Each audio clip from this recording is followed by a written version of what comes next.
Well, today's about some common sense fixes. I've got these manifolds I'm welding up, and man, I'm telling you what, I got a bunch of them. These things actually help lift up semis with airbags that have rolled over off the side of the road, and they use these manifolds to provide air to these bags so they can get these things turned back upright. I've got a lot of welding to do, and there's a lot of circle welding, if you know what I mean. I'm welding around nipples. I love saying nipples.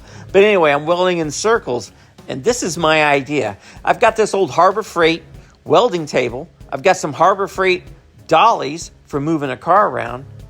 If I could just mount these things on there real quick, this is going to be a simple fix, and it's going to make my life so much easier. So I had some 3/4 inch conduit holders. This is for mounting conduit up on a wall. And so I'm just drilling out the ends of them. I think they were like 3/8 or something like that. And I'm just drilling them out to this size. It's about a 7/16 bolt that's on these dollies. Now, I didn't want something that was permanent because it's not like I've got to have this thing rolling around all the time. And I need these damn dollies back so I can move my damn race car around. Now, they've got these little protective caps on here. And I'm just assuming they just don't want these top of these bolts like cutting a tire or something. So you just pop them off with a pair of pliers, and that exposes the nut to the wheel. So I just pop those on. I'm sliding them up to that bottom rail of the welding table, and I'm putting the clamp on it, and I'm just going to retighten these things.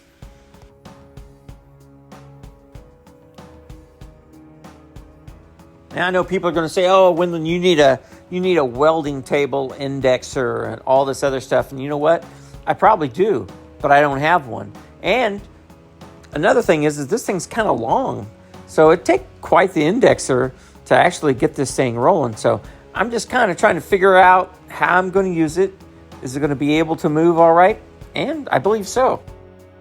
Now, in a previous video, showing how to make these strong arms, you know, these clamps with the bars I put on them. Somebody said, "Oh man, you just need to use a C-clamp.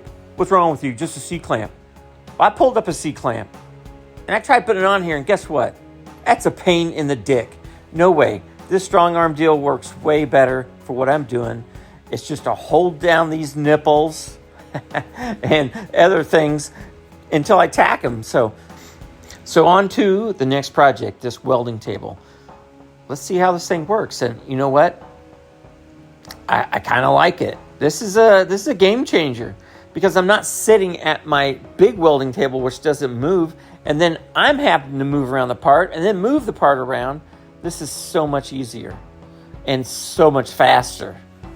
Any of you that have had to weld in a circle like this know when you're TIG welding, man, it's time consuming.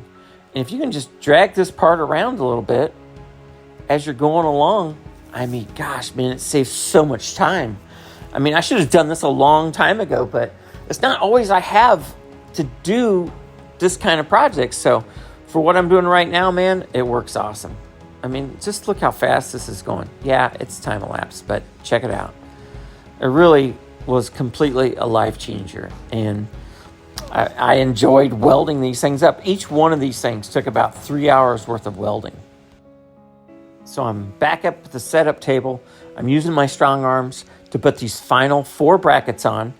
And I just kind of want to show you how easy and simple these things are to use. But you can see here, I have to move around quite a bit. Now, I think my next gig is I'm going to try and make that table have a couple of these clamps on it that I can move around on it. So I can actually, tack some of this stuff on the table and not have to reset everything up. I know this wasn't a race car part, but man, you guys, thanks for watching. I hope that you can draw something out of my videos every time I post one that maybe help you on down the road. Thanks again. Please like and subscribe.